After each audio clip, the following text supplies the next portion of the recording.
We begin with the topic Shaping the Future Deep Tech. This is where long term thinking meets bold execution. Joining us are Vishesh Rajaram, founder, Specially Invest, backing India's leading deep tech founders, Manish Khanna, partner SW India, working closely with growth stage businesses. May I invite both of you to the stage for a quick photograph?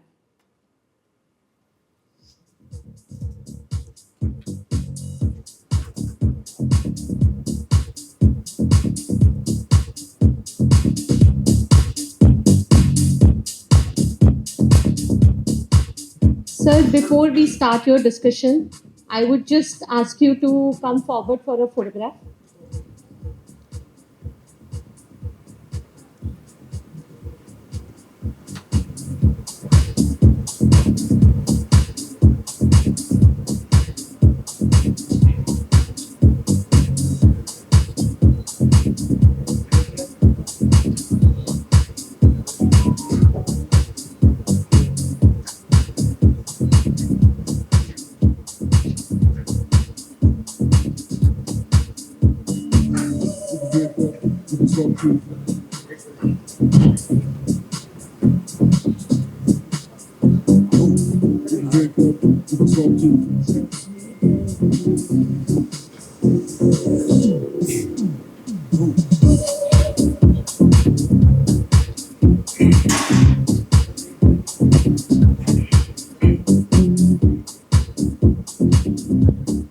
Thank you, gentlemen. Over to you, Manish.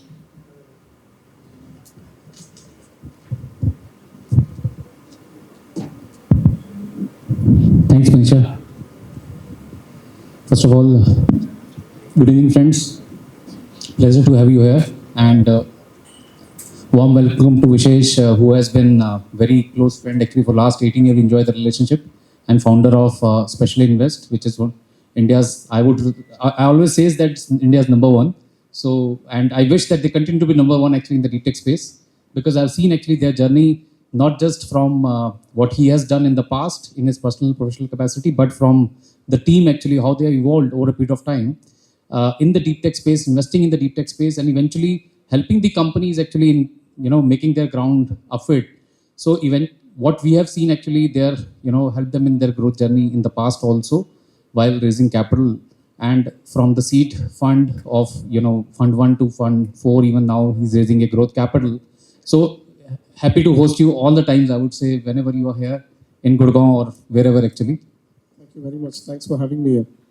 And the topic basically which we have taken today is, because there is a buzzword of AI and deep tech, but both are correlated. People are now talking about only just AI, but deep tech, they are actually missing somehow.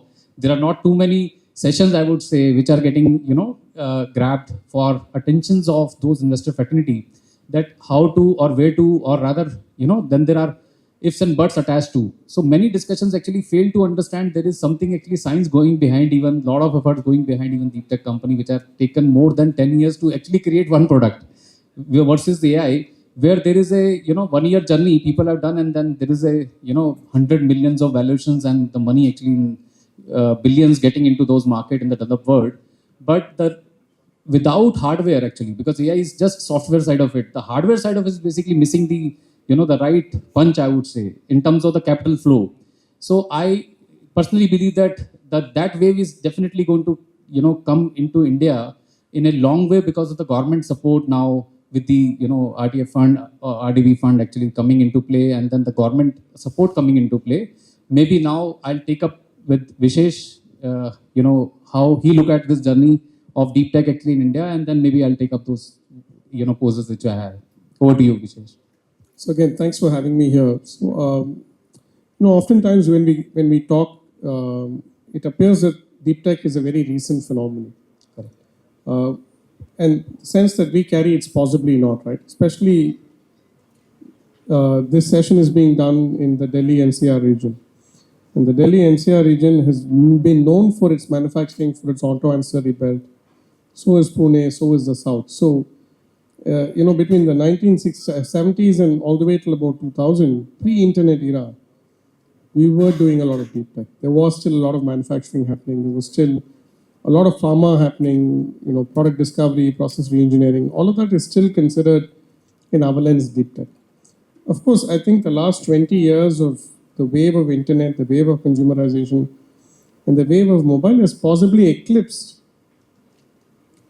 technology building, but that doesn't necessarily mean deep tech didn't exist. So in the lens that I see deep tech's been in this country for the last 30, 40 years, I think one way for that to have propelled was when there was a liberalization in the 90s, which, for example, drove the pharma industry up and so on. And today you're at a similar time with different policies, different AI missions, or your semiconductor mission or the green hydrogen mission all showing up to propel some of these subsectors.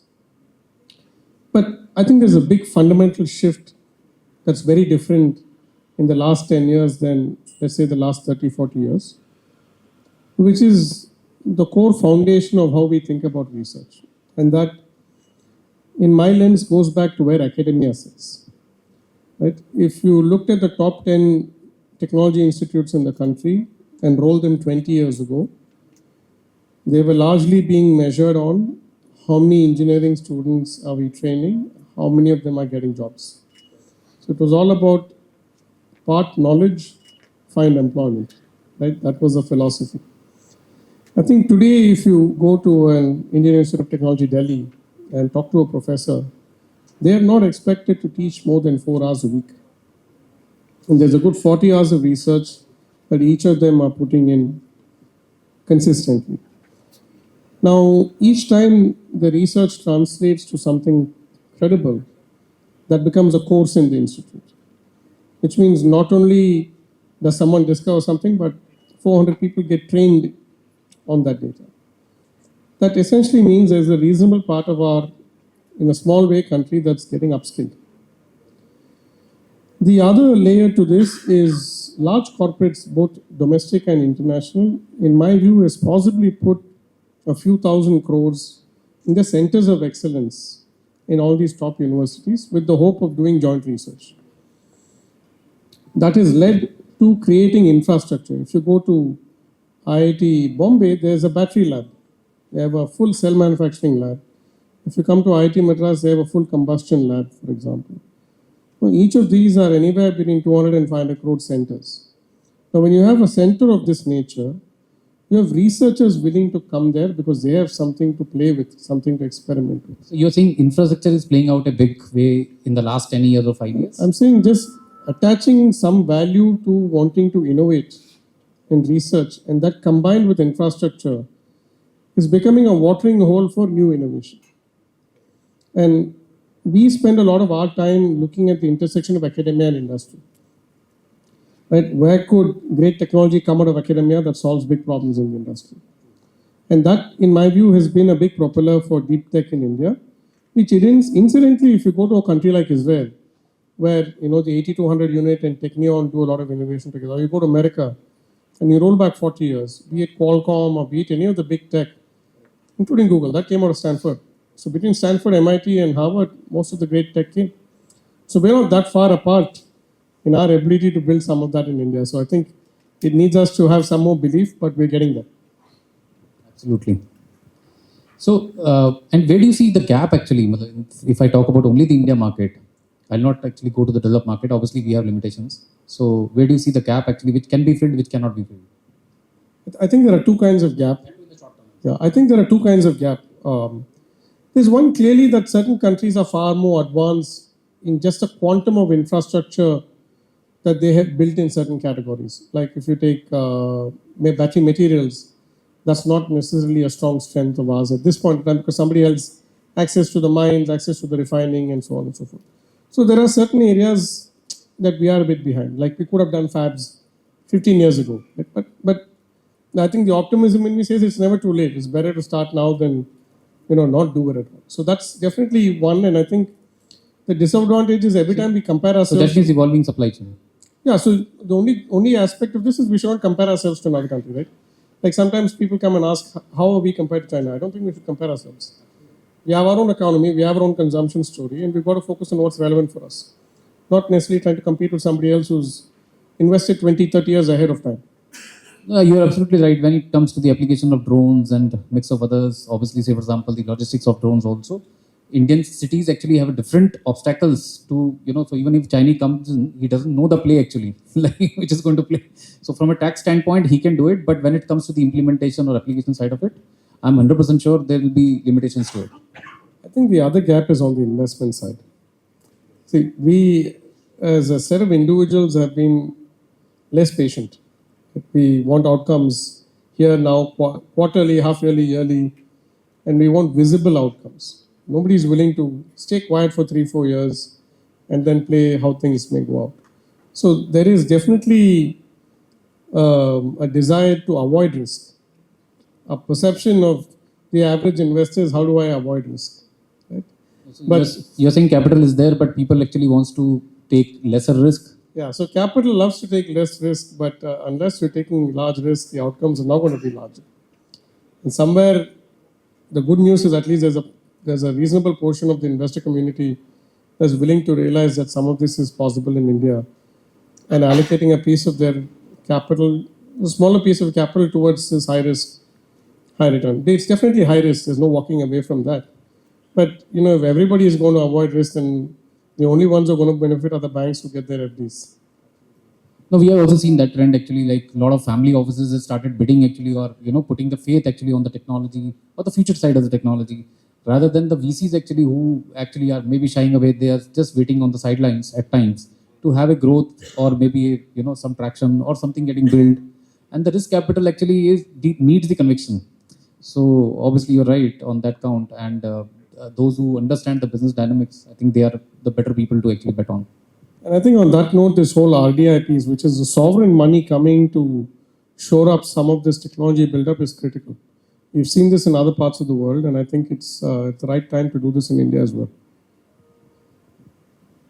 So, and where do you see within the deep tech space, there are many sectors and subsectors. So, which sectors you are betting on to, and where do you think that there could be growth in next say, 3 to 5 years? There could be lesser growth, more growth actually in some sectors. So, what are those? So I think for us, AI is a horizontal. AI is in everything we do. So I don't specifically talk about it as a category, but energy is definitely a strong area of focus for us. Just energy storage and energy generation and storage, right? And it's storing energy is a big aspect of national security. I mean, even small elements of just supply chain is impacting us on the energy side. So energy storage is big in our heads, and that's a very India-centric opportunity. India just being so large, the per capita consumption of power going up, and the need to shift towards greener sources of energy is going to drive energy storage and more cleaner sources of energy. That's one.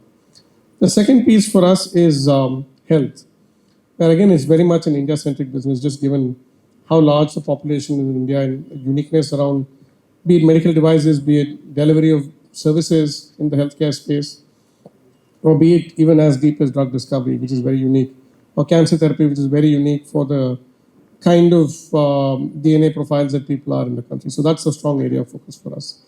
The other two verticals for us is a little more from India for the rest of the world, one of which is space. Again, just capitalizing on the fact that India has been among the first 5 spacefaring nations. We've got ISRO, which is of course operated under the Department of Science, but has had a reasonably successful run for 4 or 5 decades. That's created a certain class of quality of manpower that can come out and build some of these newer technologies. And in general, the space economy growing because technology cost is coming down. Whenever cost of some tech comes down, the adoption goes up, right? And that same thing is happening for the space sector. And the last one is manufacturing, which is a little more broader, right? And again, manufacturing is both India first as well as a China plus one strategy. So robotics, where do you park? So robotics is just, to me, robotics is a global play because cost of labor is definitely a lot more expensive outside than here. And therefore, the ability for someone to adopt robots is first, West first and then India. I mean, we also have a large population, so finding jobs is a big problem here as well. So I'm not so sure robotics will take off so much from a implementation, but from a development, definitely yes. Semiconductor, again, is very much an India here and now business, right? We have a need for so many chips, general purpose chips, that's in our lights, in the mic, in pretty much everything that we use on an everyday basis. So in semiconductor, where do you see again that, because what we are seeing today is OSAT is basically setting up, and then there are, people are talking about fab, but obviously it's not coming up. There are talks actually which are going on. So where do you see again the realistic part of it actually like taking place or traction getting take place? I think in the short Because- term, we are going to look for fabless companies in India that is leveraging global foundries or TSMC to realize their chips.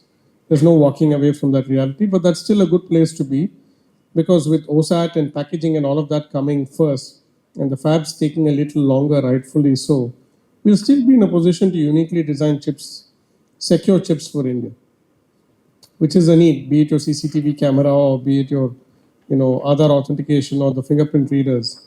This is all critical information that's getting collected, and the underlying chips should ideally be from here than anywhere else. And how do you see clean tech or ESG or mix of other spaces actually which are linked to the environment? How they're taking shape actually in the current environment, global geopolitics and war kind of situation?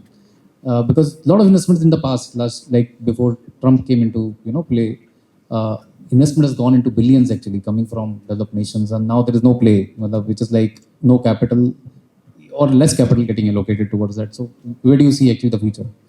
I think clean energy still has a role because everybody is realizing the dependency on oil is so high that if there are ways to at least diversify certain aspects of running the economy in other directions, that's the only way to solve for this because the energy demand is only going up. The fuel oil demand is only going up. That's not coming down. So there is definitely a need to do something about that. The ESG part of it is more a concept of self-governance, right? And that could be cyclical in nature. And I think that's possibly taken a bigger hit in the larger scheme of geopolitics than anything else. And how do you see the space within the manufacturing, say, for example, on the material science? A lot of like what we see is basically, there are players who are just importers and, like in polymers or mix of other, material which are getting used for either production or packaging or mix of, industrial processes. The innovation somehow we have seen actually very less nowadays. Do you see the upstick or the play? Because again, the efficiency can come into play from a production perspective, and then there could be cost reduction as well. So we have seen even one or two companies actually trying for even, for example, polymer additives or mix of other products which are actually super specialty chemicals or chemical side of it. So where do you see the play on those industrial side of bucket? I think we're pretty big on that. We ourselves have very recently invested in a Delhi-based company called Dasham Labs that came out of Plus, which is also incidentally a material science, phase change materials company. So this is a group of engineers from IIT Roorkee that, leveraging their material science knowledge, are trying to solve for heat insulation. How do you prevent loss of heat? And how do you use that in the industrial context to save energy? So it's recycling or is it like something else? No, it's just ground up new tech. It's a new kind of aerogel technology. So it's absorption and then utilization. Exactly. Okay, understood. So how about there is another area which you talked about healthcare, but there is a lot of struggle actually which we have seen. Maybe healthcare services have flourished well because of the population size, but when it comes to the biotech side of the story, and with AI now being there, diagnosis is getting completely changed. Rather, I see in next 5 years, maybe the existing shops will get collapsed or they have to merge. So that's my personal thinking. Maybe because that diagnosis will be so clear with AI, and the cost also will go down. Maybe margins also it will be there. So a lot of developments happening on that front using AI for say for diagnosis and early stage diagnosis even. So we have seen one portfolio company also doing a good job actually on their early stage diagnosis of be it even cancers or mix of others. So what your takes on those? I think firstly we're very positive about it because from a big picture standpoint, you have to bring down the cost of technology for it to get adopted, right? So, and therefore you have to bring down the cost of healthcare for it to sort of flourish and be adopted for the larger masses in this country. And AI is definitely one element. I don't think the human in the loop will go away, but there's definitely going to be nonlinear efficiency that will come out by leveraging AI. For example, doing liquid biopsy on blood to check for early cancer signs. I think early detection is really one way to solve it. So on the diagnosis side, I'm fully with you that AI will bring down cost, increase efficiency, and therefore increase adoption of healthcare. I also think AI can be used in drug discovery. AI can be used in drug discovery to increase the accuracy, reduce the timeline to come up with small molecules for rare diseases. That's also another big opportunity. Now, if I just come to your selection criteria also, like investing as a VC, either as a seed or a growth stage investors, there are, different risks which you identify while investing, and then there are market risks and then technical risk actually of investments. So how do you, assess those risks? Maybe that's what I would like to understand. And the second is basically, there are many mitigations basically at firm level while, doing investments or obviously holding those investments. There are, like the global war, actually, maybe the current situation we talk about. There are, companies which might be facing headwinds and tailwinds both sides. So how do you handle those kind of situations as well? Sure. So I'll take the first question, which is what do we really pay attention when we're investing? So for the largest part, we're a seed fund, right? So we're investing pretty much always pre-product in very small teams. And therefore, a lot of the times we're trying to understand what is the founder market fit? What is the founder's relationship to what they want to build? And what do they know uniquely that most people don't know, don't agree, that allows them to go build this very differentiated business? For us, the emphasis on competitiveness in insight, that translating to technology and product is very high. Because we'd like to invest in, say, someone who's building a rocket or someone who's building a plane, which 20 other people in this country will not start doing. Right? So there's a lot of emphasis on just the team, the founders, and their ability to think about the technology. Now, in terms of risk, we think of it differently. Firstly, we think we have to take risk because we get paid to take risk, right? If I'm also going to walk away from risk and there's no alpha. But then we break down risk in 2 or 3 different ways. I think at a portfolio level, we're very clear to not over-index ourselves on any one year. It's an 8-10 year fund. You're investing over a 4-5 year period. There'll definitely be a bad year in between. So the idea is to not try and avoid it, but just embrace it, but just be equal across all the years so that you get taken care by the good years.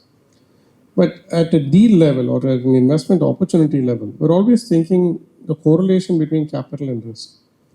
With this investment or with every incremental dollar of investment, what are you doing to kill risk? Because every time you kill risk, value expands.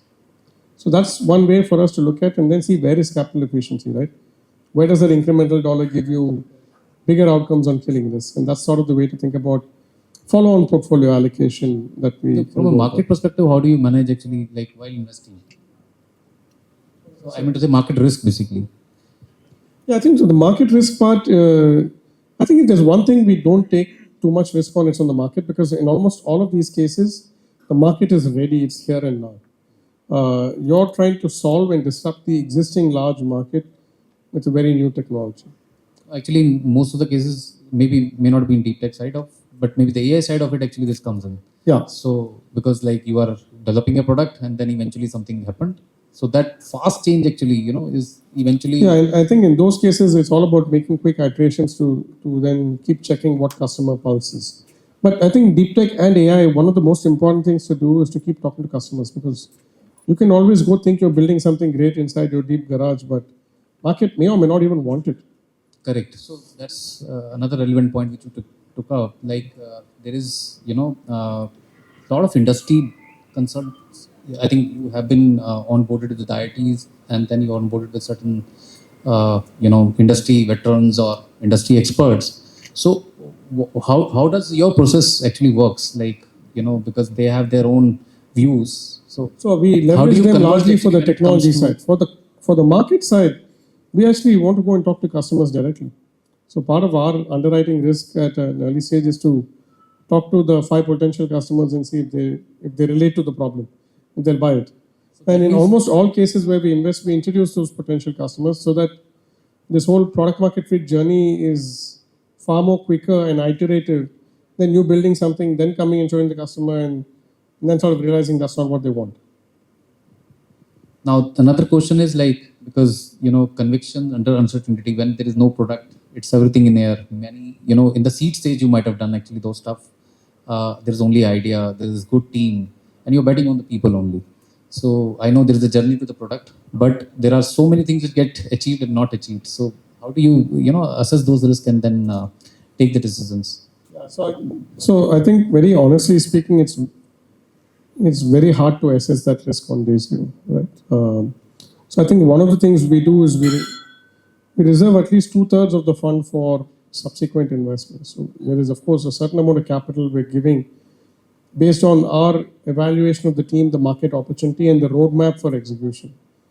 But then a reasonably large piece of the capital allocation then sort of comes in to recalibrate when we say execution. That's honestly the only way to get around it, because otherwise there's very limited data at the stage we're getting in.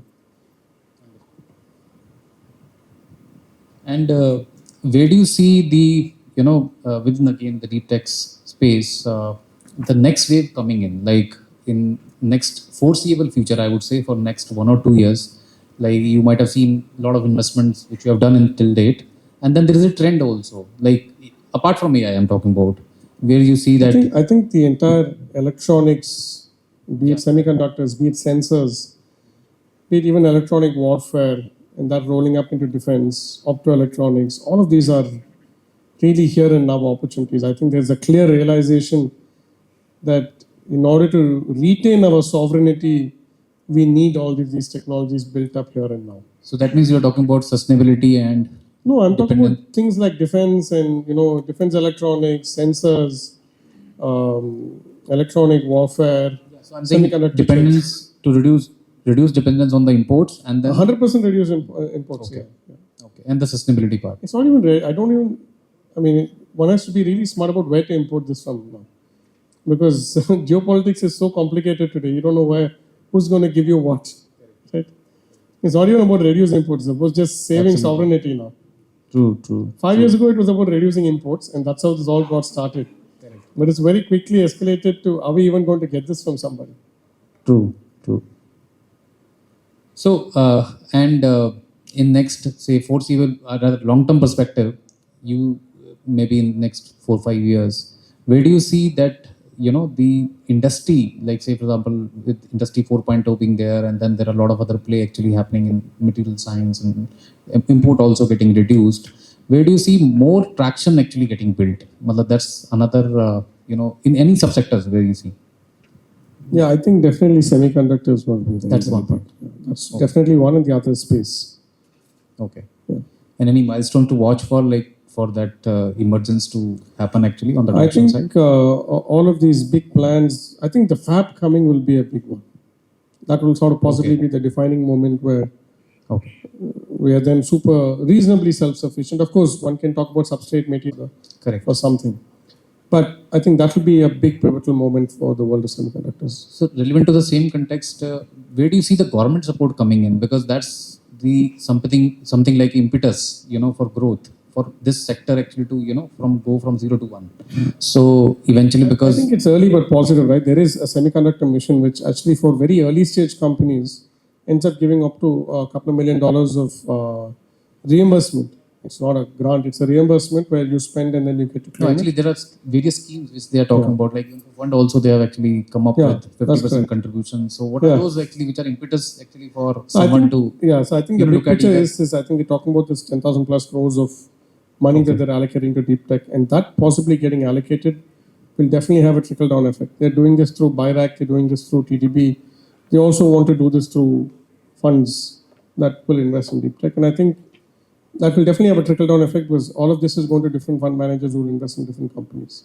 So any suggestions maybe, towards the enterprise side or maybe for the, founders otherwise, which you can, budding professionals or maybe founders, where you think that they should do something to actually build a great product or maybe a, project which can be funded by VC. So maybe, some yardsticks. Yeah, I think it's a great time to build now than ever before. The support from the capital world as well as the policy world has not been so good. Let's say in the last 15 years, we've both been in this industry for close to 2 decades. I haven't seen this kind of euphoria. I think relevancy of what you want to build for who has to be critical, but this is possibly the best time to go out and build, I think. Correct, because we have seen actually a lot of between a deep tech startup versus a non-deep tech startup, the long gestation period actually takes away the entire be it the cash flow or be it the time of those founders. So eventually the struggle actually is endless, I would say, till the time you build something which is right fit for the product, for the market actually. So those kind of maybe some tips which can help I think, founders I think to... also just focusing on the right sectors, right? You'll be very surprised that some sectors just leapfrog. Okay. Like for all of us that started to invest in EV in 2016, 2017 was extremely early, and then the adoption just fast-tracked. I think it'll be important for you to focus on areas where you think the cost of technology is going to drop. And those are the cases where market adoption is just going to explode. Mobile phones is a great example, data is a great example. Every time the cost of something comes down, a country like India is so capable of embracing that technology and growing it. And two more subsectors I would touch on. The drone actually, because now you are seeing actually, so the moment we come up with something, Iran actually, make a 2,000 kilometer drone or maybe 4,000 kilometer. So where do you see the market actually, adopting to? Because I was touching upon those aspects only, because somebody actually, putting 5 years in one side of technology, and then there is another set of technology which comes up and then supersede that. So how that was the risk basically I was talking about, because how do you handle those kind of situations? You can't even predict what is going to happen. Yeah, but I think you have to keep an eye on what's happening for your category outside in. You have to be still globally relevant to build. No, but unfortunately, Iran has not understood all the set of models they have. So the buzz is like, what is going to be the next? Yes, I think if you talk about drones, you have to keep expanding payload capacity and distance. And you can't stop that innovation curve. You just have to be at it. Plus, I think GPS denied is another big role there. Correct. Because GPS firstly doesn't even belong to us. Correct. Because till the time they had missiles, nobody was worried. Now they have drones actually reaching even 4,000 kilometers. That's correct. So that's actually changing the entire game.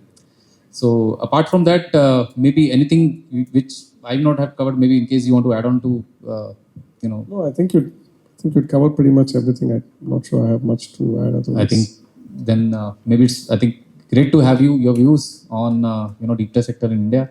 Although things are evolving, and I personally also believe that it will keep on evolving. I think it's early, but it's still half glass full. Yeah. And the glass size is growing. That's the important part. Absolutely. It's just about right mix of capital and the talent, which I believe that can actually be the game changer from India market perspective.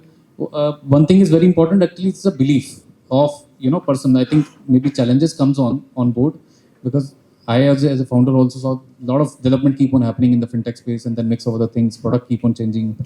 Then obviously you have to find a right mix ultimately for your end users. So this way or may not be the other way, basically things should work eventually. So if there are right takers, right product, I think the market is there for all of us. So for all the founders actually, I would say in the deep tech space. So thanks for your time and patience, and for your valuable inputs. I would rather say a big round of applause for Vishesh. Thank you, Vishesh and Manish, for a thoughtful and forward-looking conversation. Manish, if we have a time, we can take one or two questions from the audience, if it's okay.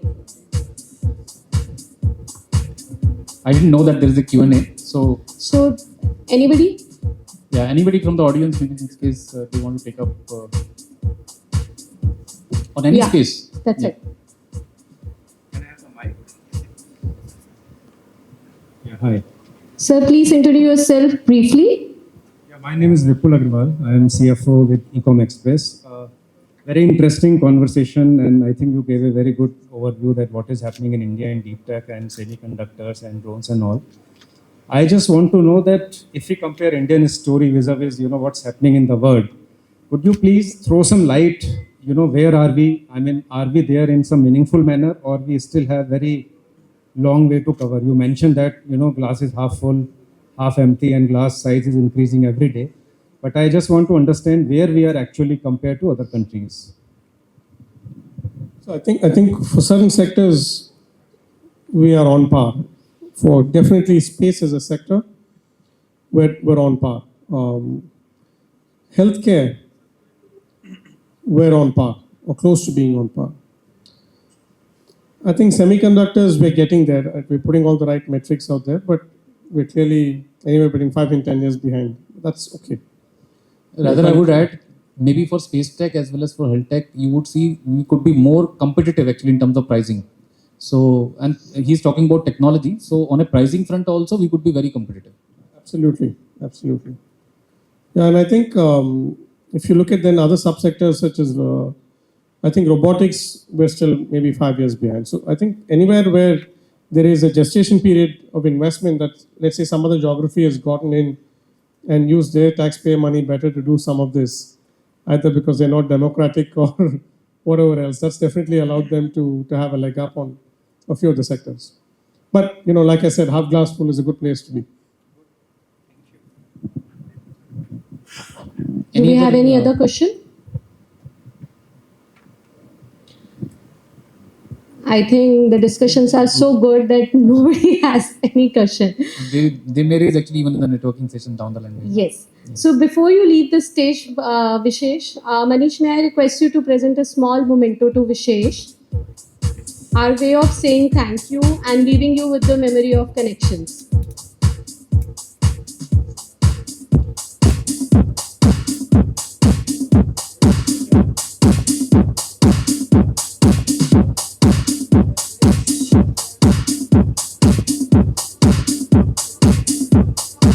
Thank you, Manish. Thank you, Vishesh.